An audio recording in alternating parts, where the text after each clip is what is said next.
Hey guys, so bringing you another video. Now, welcome to a patch note breakdown. So we do these whenever the patches come out, as I've always said, because if I don't make these videos, I probably also wouldn't read the patch notes, and I know many of you would not look at the patch notes if not for this video. So let's get into it. So just reminding everybody, this is not the patch that I know a lot of people are waiting for. This is not the damage nerf. Again, they're not nerfing damage, but they're increasing resistances. They're reducing sustain, so in essence fixing a lot what we don't like. So that's not this patch, that's next patch. So this patch is, there's a mini update for both Olaf and Taliyah, and yeah, some other little changes here or there. It is worth knowing that MSI, the mid-season invitational, I believe was locked in on patch 12.8, so they will not be playing on this patch, I believe. But anyway, let's get into it. So we got changes to Ari, Master Yi, Nidalee, Renata, Rengar, and Sion. Buffs to Brom, Hecarim, Renekton, Thresh, and Varus. System change to Hullbreaker. And then adjustments to Olaf, Pyke, and Taliyah. We're getting new skins, and those are the world skins from EDG. We have a new High Noon line also. That is the Prestige skin, that is Talon. So worth knowing that the High Noon event is available May the 12th, and then the other skins are also actually available May the 12th. They've just separated it to make it clear. So that's good. All right, so let's get into it. So worth knowing, which I'm actually pretty happy about. We made videos about it whenever, you know, Riot did updates. The challenge system is launching tomorrow. And if you missed any of that thing, basically League of Legends is getting like an official achievement system, but they're calling it challenges. This is in essence the third attempt at this, because they've had champion mastery, but again, not many people take that serious. They had the Eternals, the paid system, that clearly failed. This is now the third attempt at doing something like this, but I'm actually pretty for it. You know, champion mastery isn't great, Eternals kind of sucked, but everything about this actually looks quite good. If you are interested in learning more about it, please just search my channel for challenges and you should be able to find the videos on it. But basically, there's different categories that, like, some of them are for gameplay, some of them are maybe for skin collecting. You know, it's not all about ranked, it's not about the hardcore climb, it's all different things. There's even ARAM challenges. And basically, it's to give more customization to you on your profile. It's to have that sense of achievement that is, you know, you can have that sense of achievement without having to be a ranked player. Or if ranked isn't going very well for you right now, then you still can achieve things in the challenge system. That's kind of what it's for, which is good. So that's happening. All right, Olaf. So some people have said, will I try this? The answer is yes. I don't know when. It depends when I'm next doing a Smurf series. It is worth knowing I'm actually quite ahead of content right now. Basically, like 4 to 5 days at least ahead in content. So even though people are like, oh, Huzz, you're going to play it really soon, I might play it tomorrow or Thursday or whatever, but you guys might not see that video until a week. So just keep that in mind. But anyway, he's getting the update. He's getting more AD growth, which equals quite a lot more AD at max level. Health is also going up, and mana growth is going up too. His passive is getting changed. So the maximum attack speed granted was at 99. It's now scales from maximum attack speed he can get at level 1 is 40%, but he can get 100% increase in attack speed at level 18. His new passive, new element of it is Berserker's Rage now provides 10 to 30% lifesteal scaling of level based on Olaf's missing health. And updated was bonuses max out at 0% health. The bonuses now max out at 30% health. So at 30% health, you'll be getting the maximum benefit from his passive. So not bad at all. This Q got changed. Higher cooldown, lower damage in the early game. The minimum range, however, has gone up. The mana cost has gone down in scaling. It does get to 60, which it was at rank 5, so there's a buff for the early game. And updated, so Pro Axe Juggler is picking up axes, now fully refunds Q Undertow's cooldown, so you get it back straight away. But axes can only be thrown a maximum of once every 3 seconds. Wow, okay. Huh. And the 3-second limit scales with ability haste. So you might be able to get that down to 2 seconds, but it does have a global cooldown cap. That's a hard cap. Coming through, included a quality of life buff to Olaf's Q Undertow, so that now that it grants ghosting more consistently to jungle monsters who he hits or under him when he casts Q. So sometimes you could be playing Olaf and you throw an axe and there's like a jungle creep that's like right on top of you. A lot of the time your axe would actually miss that jungle creep even though your axe technically went through it. It's now just updated that it's making sure it's hitting all of that. That's good. Tough It Out. It used to be called Vicious Strikes. It's now called Tough It Out. The cooldown now scales. Level 16 at rank 1, which is what it used to be at all ranks. It now goes down to 10 seconds. You're getting attack speed, less so, but the ability duration is also going down. But you get 2 new things. You're not getting lifesteal from this anymore and all that, because that, as you can probably tell, has gone to the passive. It's just been moved. So instead, you are getting just W now resets Olaf's basic attack timer. So again, that's actually pretty good if you're maximizing your attack speed, maximizing your attacks. Auto attack, press W, you get your auto attack straight away, ignoring the GCD, the global cooldown. And then tough, on activation, Olaf now gains... Oh, interesting. Olaf now gains 10 to 150 scaling plus 25% missing health, capped at 30% of his current HP, shield for 2.5 seconds. So Olaf is actually now getting a shield, which is quite an interesting change. You know, shields are quite strong in League. There are some anti-shield mechanics, but there's not too many of them. So that's not bad at all. So he's now going to have a shield with then gaining attack speed, and then has a passive that's giving him all this lifesteal and everything. So that's kind of crazy. Then it looks like they're not changing his E at all. The true damage, big bang, they're not changing that. And now Ragnarok, his ulti, he's getting more flat bonus attack damage, but less scaling attack damage. It's also going down in duration, but you'll find out why in a second. The passive resistances are going down in the early game, probably because he's actually getting like more lifesteal in the rest of his kit. The big thing is my rage knows no bounds. So this is actually very similar to the new Swain rework that came out, that in theory he can keep his ultimate for a very long time with his demonic power, whatever it's called. Is hitting a champion with a basic attack or his E, Reckless Swing, extends the duration of Ragnarok to 2.5 seconds, and Olaf can refresh Ragnarok indefinitely. So if you're literally standing in top lane, and you're literally 2 champions are just wailing on each other permanently, Ragnarok will never go off cooldown. It will stay for the whole fight. You know, for example, him versus a Tryndamere, and they both decide, let's screw moving, let's just both stand still and hit each other. He will have Ragnarok the whole fight.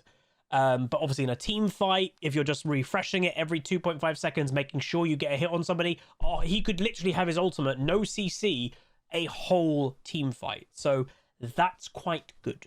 So that's why you're getting these changes, but that's not bad. I don't know. It might modernize Olaf a bit. You might see him here or there. But Olaf is always going to be one of the feast or famine junglers. You know, even top laners. That's kind of Olaf. He's a feast or famine champion. So I don't really see that changing that. He's an all-in. If he's really far ahead, you can't kill him. He'll kill you. If he's really far behind, you'll kill him before he does anything. That's Olaf. I don't see that changing. Taliyah. So mid-scope update, all abilities updated. So get ready to rock and roam.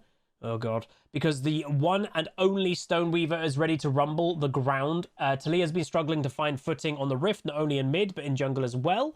Not to mention the mechanical complexity and punishing nature of her kit.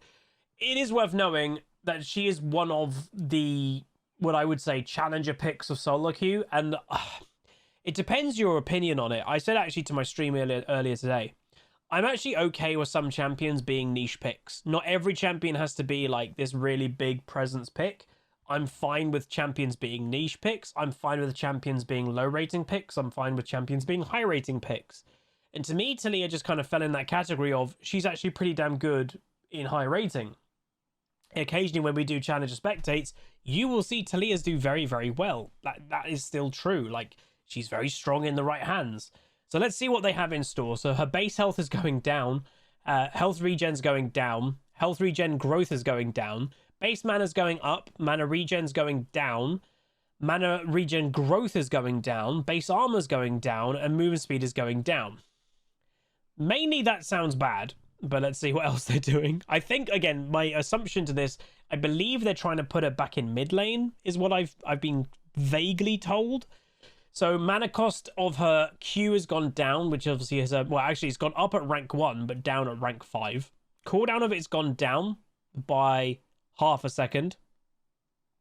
The 1 rock damage, so if you're already on worked ground, you only get 1 rock throw, not 5 or whatever it is. 1 rock is doing a lot less damage. I hear a car alarm. Anyway, a lot less damage at rank 1, a lot less damage at rank 5, but 5% more ability power. Damage reduction from subsequent stone shards is going up, so if you hit people multiple times within all the rocks, that is doing a bit more. This is actually the important one. The 5 rock damage was doing 210. What the hell are they doing? 210 to 510 with 135% AP scaling. It's now 98.8. That's a huge nerf. 130, so less scaling, less base damage. They must have some really big passives in this. Damage reduction from blah, blah, so that's going up for monsters. Maybe they're okay. So each stone shard now deals an additional 30 plus 10% damage against monsters. That's for jungling, faster jungle clear. Stone shards now deal damage in a 175 radius area of effect. So that's also good, technically. Q threaded volley will continue to cast while Taliyah's in stasis. So when you're in Zhonya's, if you press your Q and then Zhonya's, the rocks will still fly out. Nice quality of life change. Casting Q threaded volley on work ground now consumes the worked ground to fire a single boulder that deals double damage and slows all targets. Okay, that's not bad. So it consumes the worked ground to fire a single boulder that deals double damage. Ah, right, that's where the damage is. I was wondering what the hell they've done here. So your initial Q to get the worked ground does less damage, but now what they're trying to make Taliyah's do is stand on worked ground, throw Q again, which is just a single rock, but then you get a double damage boulder that is also then doing a decent amount of damage, but it's 100% ability power ratio. You have 500 ability power, that's doing 500 damage straight away, plus if it's level 5, that's doing 760 damage, not including resistances. That's where the damage is. Okay, that makes sense. Mana cost on work ground, it used to be only 1 mana use on work ground, it's now 20, but that's still low. The minimum cooldown on work ground was 1 second, it's now 0.75. Worked ground duration, if you don't consume it, it was 25 seconds, now 30. And the work ground radius, it's actually now bigger. The size of work ground on Howling Abyss now matches Summoner's Rift, and the new threaded volley cast on work ground now has a new VFX. Okay, so overall, dude, I don't know if I like that. Overall, that's going to be harder to play. Like, this is the one thing I'll say is Riot is up here, said like, oh, you know, in higher ratings, she's struggled. If Riot's plan, and you know, I'm fine with them having, as I literally just said, fine with having high rating picks. That is not good for an average Taliyah player. Really not good. That is harder to pull off. It has the potential to do more damage if you're maximizing the double damage boulder and all of that. It's the potential to do more damage, but you need to really work hard. No pun intended with her ground, but that's going to be interesting. W, so the bonk. What? W no longer deals damage? Bro, what? What are they doing?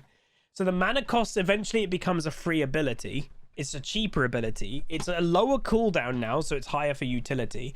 It knocks people up more, and the time delay before knock up is slightly less. So it's a better knock up, but it does no damage. Okay. And then the E, which is the minefield, is going up in cooldown, is doing more damage, more base damage, higher ratio. The slow strength is going... Whoa. So it's getting a better slow, but you used to get plus 4% of your ability power as slow as well. That's gone. So it might be a nerf in late game. Boulder detonation damage is up slightly. No, Lower in the early game, higher in the late game, but not by much. Damage reduction per subsequent boulder hit is damage reduction per hit. So you used to get 15% damage reduction per subsequent hit boulder. So if you're walking over multiple mines. So now you're getting 25% damage reduction per boulder. So in theory, that's a nerf, right? If I'm thinking that correctly. So if someone walks over 4 of the mines, they're then now taking 0 damage because it's 25% a time. It's a nerf. What? Delay between casting and spawning first row boulders is 0, so that's good. Delay between spawning boulders after the first row is slightly more. E now spawns 6 rows of boulders extending outwards from Taliyah with 4 boulders per row. Previously spawned 4 rows of boulders with 6 boulders per row. So that is... Oh, so it's longer but narrower now, where it used to be wider but shorter. Okay. The new thing is boulders now stun enemies that dash through them for a duration of that dash plus certain amount of seconds. That's quite good in modern day League where everything's got mobility. So that's adding a bit of utility to it. But then E, Raveled Earth, whatever, no longer detonates to deal damage, additional damage after 4 seconds. Even more damage gone. Dude, this champion's going to deal 0 damage. They're removing damage from W. Her Q on average is damage down apart from the double damage boulder with worked ground. The E is doing less damage pretty much. It also doesn't do bonus damage after 4 seconds. Does her wall now do damage? Range of it's gone up. Dash range when jumping on the wall has gone up. Dash speed when jumping on the wall, you get more speed. Moving Taliyah while she is riding the wall now causes Taliyah to dash to the location clicked, so that's better. Dashing when jumping off the wall is more forgiving. Damage from enemy champions or structures now prevents Taliyah from casting her wall for 3 seconds, so she can't escape while she's being hit. But taking damage no longer knocks Taliyah off the wall. I really don't know if I like this. Again, maybe I'm just not fully getting it. But this seems like a massive nerf to me. Like, this seems really bad. And again, unless I'm missing something mad, which I don't think I am, this seems terrible. This might be a contender. If we give it a week, this might be a contender. After a week of it coming out, we do a challenger spectate of it. If we don't see it in our own games, like, oh, you know, I'm against a Taliyah as my Anivia after 3 days. Let's see what the Taliyah does. Oh, snap, it one-shot me. If we don't see a Taliyah in that way, then this is a contender to do a challenger spectate of, because my initial assumption is this is garbage. But we'll see. All right, we have spent quite a long time on 2 champions, so we might speed a bit more now. Ari, very popular champion, very strong. So the cooldown has gone up by 2 seconds. The ultimate also is gone up by 10 seconds. Hasn't hit her damage, just hurt her cooldowns. That's okay, but that's fine. I'd say nerf is fine for that. Brom, the passive is going. Oh, that's nice. A cooldown per cooldown target is now 8 seconds still, then 6, then 4 at level. That would be level 1. Wait, what would that be? 6? No, because it has to start at level 1. 1? Would it be 1, 6, 11? I don't know. That's weird. Because it's in his passive. I'm not sure. Or would that be... But it can't be 6, 11, 16 with his ultimate because it's a passive. It has to start at level 1. So that is a bit weird. I don't know what levels that is specifically, but I'm guessing it's 1, 6, 11. I'm guessing. But 4 seconds cooldown per target is not bad for his passive. You can stun a lot of people more regularly. And his damage reduction is going up by 15% at max rank. That's not bad at all. Hecarim, they can't get this champion right. He's either broken or useless. Q Rampage, physical damage is going up. Bait of scaling, 5% more scaling with bonus AD. And his W cooldown is going down by 4 seconds. So overall buffs for the horse. So he'll probably be taking over solo queue again very soon. Master Yi, our bonus attack speed reduced. So he's getting less attack speed. Obviously, it is worth knowing they changed Master Yi fundamentally. That he doesn't do the Drakthar build anymore. He does the on-hit AD carry build, basically. So that's a lot of attack speed. So I guess they just don't think he needs as much. Obviously, Master Yi, on average, isn't the best high rating champion. But I do, you know, again, I'm not going to sit here and pretend he's bad in all ratings. He's good in low rating because coordination isn't as good. What's worth knowing is if we look here, it'll be interesting. That, again, my eyes, in my eyes, that's average play. Again, I'm colorblind, but that matches that. So this is a iron to gold nerf for Master Yi. That makes sense. So, yeah. I will say I've got a Master Yi game coming out in the next couple days that a lot of you probably will enjoy.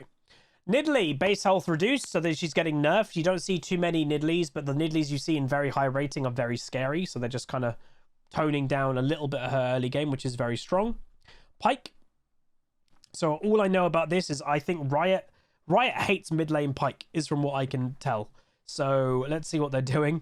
So Gift of the Drowned Ones, damage converted to grey health when near 2 or more enemies. So again, that's nerfing his solo lane because you're only against 1 enemy. Oh, you're in bot lane with 2 enemies? That's clearly a please be bot lane. Please be bot lane. So damage converted to grey health, he instead of 40% and then more lethality is 45%. So a buff to being in bot lane. His Q, Bone App or the Teeth, is Bone Skew and now refunds mana upon hitting an enemy champion. So that's really nice, actually. You're getting 75% mana refund if you hit an enemy champion, but it is more expensive. So you can't just wildly throw out these Qs. You do need to land them to make sure you don't go really quick. And then the big nerf that I've seen from mid lane Pyke is this. The cooldown, solo cooldown is lower. So it's actually, oh, it's a buff. There's the big thing. So... and honestly, I imagine that, you know, there is a community of one-trick Pyke mid players. They probably are really sad about this. Pyke no longer receives your cut gold upon successfully executing enemy champions with his R himself. So, yeah, if you kill somebody solo as Pyke, you used to get the kill for the gold and you got the bonus gold of your cut. He no longer gets his own bonus cut, which is really bad. Like, yeah, that's not good for solo Pyke, because that was kind of the whole point of solo Pyke is you try to snowball really early because his scaling isn't great, but you could end the game really quick because you're so rich from the early double gold from kills. He now doesn't get double gold from kills. That is literally game changing for mid lane Pyke. And then the other is Pyke no longer receives additional your cut gold when allies kill enemies within death from below execution area. So, you know, occasionally when you hit a Pyke ulti, but your enemy gets the kill, but you got your cut, you don't even get that anymore. It's like, no, you missed your ultimate. You don't get that gold, which I guess that does actually make sense. But that's a lot of gold that Pykes are now going to be missing, which is kind of nuts. But there we go.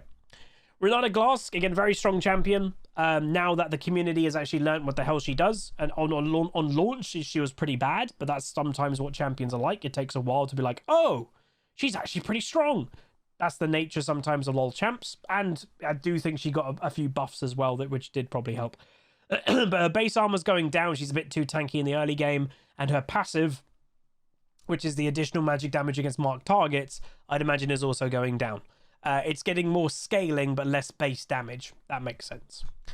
Renekton, again, another champion that seems to be absolutely cursed, because the problem with Renekton is if pro plays like him, then they have to nerf him because he becomes a bit too much of a powerhouse with coordinated play. But in solo queue, he has been garbage for ages because he's an early game bully champion that had to get nerfed all the time.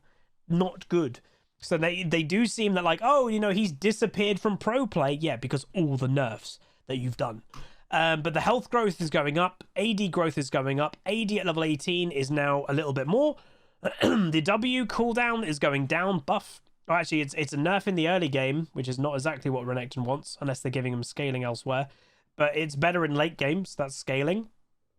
Total physical damage. They're giving him more scaling. Okay. And then the empowered damage is more scaling. Okay. So they're actually giving his W a bit more scaling damage. Not enough to be, oh, he's a late game champion now. No. But not bad. And then his ulti, the magic damage in the area per second, has now gone up too. I mean, again, Renekton's always going to have a problem. If pro play sniffs and goes, oh, he's good, let's use him, then he's not going to be good in solo queue. That's just the nature of it. He can't. Rengar, W damage against monsters decrease, so they're just toning down his jungle clear. So there's that. Shyvana, W damage tick rate decreased. So that, I believe, is kind of going to... that new build might have been a bit too strong, and that's probably a reason why it was doing a little bit too much damage with that build, because of a bug, technically. Sion, so it is a controversial thing that some people, obviously, depends if you like a certain content creator, and I will say he is very entertaining. I actually watched his whole career adventure, and obviously, yes, we are talking about the boss FFS. He's very entertaining, you know. I watched his whole climb, his Sion mainly, but I do think if you're not completely biased, it's a very unhealthy playstyle. The fact that you can go 0-10 in the early game and then become unkillable, basically, but not even that, is you can just charge and take towers and one-hit them. You know, I did a video of it. You guys saw I literally won the game by myself because of how broken the tower mechanics were. And the thing is with Sion, it's not just Sion, and that's what some people are also saying. It's not just Sion, it's the interaction of Sion with his passive and Demolish, combined with his ulti and Hullbreaker. It's all of it together. So this will fundamentally change, because we're going to go over both changes because they're happening in the same patch. So Sion, in his passive, Sion now does 40% reduced damage to structures, that is including towers, while his reanimated frenzy form includes runes and items. So Hullbreaker, you're doing less. Demolish rune, you're doing 40% less. It's a 40% damage nerf to his zombie form doing tower damage. So that is quite a big nerf to the, oh, I'm just taking tower Sion strategy. And then later we'll go over the Hullbreaker change, which also does hit Sion quite hard too. Because if anyone watches the boss, he has the, I can't remember what he calls it. It's a certain play that he does where he ults into the two Nexus towers. And with Hullbreaker, he can basically nearly one-shot two Nexus towers. Again, just saying that out loud, anybody should agree that is not healthy. It's not. You know, you can like him as a content creator. I find him really entertaining myself. Even him deep down has to know that is not healthy. It's not. Like, no champion should be able to just press R on towers, the two Nexus towers, the two most important towers in the game, and basically one-shot them. That's not healthy. It's just not, you know? So there's that. Thresh, passive AP and bonus armor per soul increased, and W, shield strength scaling with souls increased also. So you're getting more AP, more armor per soul, and you're getting more shield per soul too. So not bad there for Thresh. Has been a little bit left to the side, Thresh, as a champion is worth knowing. Varus, passive attack speed on gained on minion and champion kills increased, and W magic damage on hit increased too. So they're buffing his on-hit builds. So yeah, this is not for lethality Varus. This is for Kraken, Blade of the Ruin King, Wit's End Varus. That's what this is for. Maybe even a Nashor's Tooth, to be honest, because he's got AP ratios. All right, not bad. So he's just getting more stuff there. All right, so this is the second part to the Sion nerf, and obviously it is worth knowing that Hullbreaker is used on other champions, but fundamentally a lot less than it used to be. If you played League a month, 2 months ago, every top laner built Hullbreaker. Now there's only really two big champions that still buy it every game. Sion and Yorick. That's basically it. That build it every single game. The other cases, Darius, Gnar, whatever, they're specific games. All right, so here we go. Champion bonus resists while hunting alone. So if you're alone, you're getting less.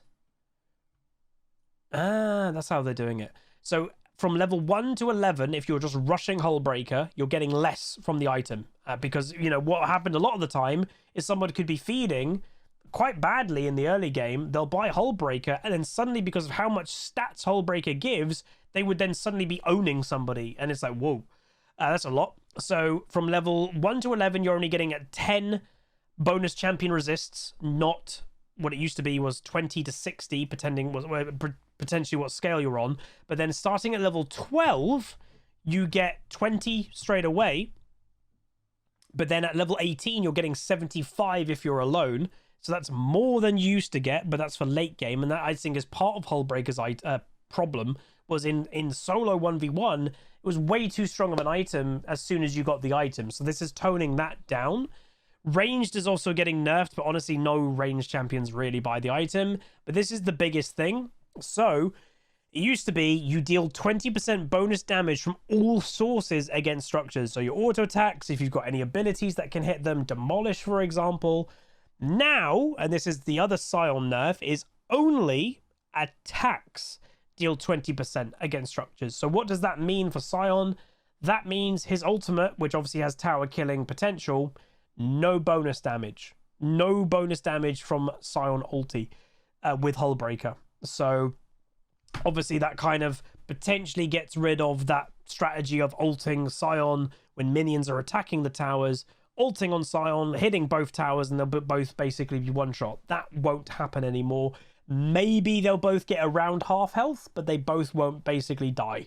From what I watched is like one tower instantly died and one tower was 1 or 2 auto attacks away from being hit. That's not a thing anymore.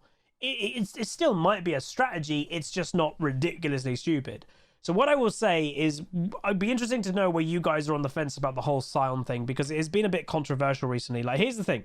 The boss is a very good player, clearly. Like, he's a challenger player on EUS, he just got challenger in Korea. Very good player, has got his strategy, even though it's a bit weird, it works. Clearly, for him, it works. Unfortunately, what has happened a lot as well, I think, is because of his success, and his blowing up at the moment because of the Korea climb, the amount of copycats you see is astronomically high. It is. You know, I did a video on it, so technically I've done a copycat video, right? And that has highlighted how bad this strategy is. Like, there are so many people winning games when they have no right to winning games just because of how much tower damage Scion can do. And then you know, you're not even combining with the fact that the champion gets 4,000 to 5,000 health in late game and actually does a lot of damage. He does a ridiculous amount of damage for his build. Then you also can one-shot any tower basically in the game. Combine all that, it's a problem. And I think that's why the champion's getting nerfed. It's not the boss specifically, it's the strategy is very strong. It is winning games when they shouldn't. You know, you get 0-10 Scions that are basically into the whole early game, and then, dude, we can't stop him killing our Nexus. Like, that is it. So I'm fine with the nerf. Again, for the boss himself, yes, this is a technical nerf to him, but he's a very good player. I'm sure he'll adapt. What I'm hoping this is going to do, and I think what most people are hoping, I'm hoping this gets rid of the complete copycats that are only doing it because, oh, dude, it's a broken strategy. I hope they stop doing it. So realistically, the only people that are playing Scion are actually the proper Scion players, not the ones that are just doing it because they watched one video and then they can pull it off. Hopefully, we can hope. So there's that. MSI Clash is a thing. Client update. We have removed the self-repair button from the League of Legends client menu as it was a redundant feature. The client self-repair can be still accessed through the Riot Games client settings menu. Okay. Bug fixes. As I've always said, if you see a champion you play, make sure you read the bug fix. And then we have all the new skins. Honestly, that look really good. I do think there might be an event, potentially a high noon event. So we might do a loot video for that in the coming days. But that is going to be it. If you guys did enjoy this patch note video, do throw a like on it. As I've always said, you know, I do record these. I will edit it right now and I'll get it as today's second video. If you appreciate the effort, please do throw a like on it and comment what you think. Mainly, what I would say is you can give your opinion about the whole patch if you want. But specifically, I'd like to know what you think about the Scion stuff. The Scion and the Hullbreaker combined. You know, as clearly it shows, these champions are being nerfed. Again, Rengar is skilled play. Renata is elite play. Nidalee is elite play. Yi is average. And then Ahri is elite, I think. Sion's everywhere. He's literally getting nerfed in all ranges of play. Like, that does show he's been clearly a problem. But that is going to be it. If you guys did enjoy, please do throw a like on it, throw a comment, subscribe, and I'll see you guys next time. Goodbye. Call down the reckoning to bring back hope and peace. Restore our glory to live forever. Bring down the dark regime. I know how to unleash eternal